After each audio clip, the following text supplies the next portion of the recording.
কোটা সংস্কার আন্দোলন ও তার প্রেক্ষিতে উদ্ভূত পরিস্থিতিতে অনেকে অপ্রত্যাশিতভাবে আহত এবং নিহত হয়েছে।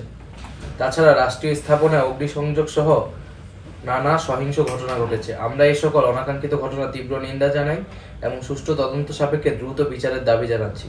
আমাদের প্রধান দাবি ছিল কোটার যৌক্তিক সংস্কার, যা ইতিমধ্যে সরকার পূরণ করেছেন।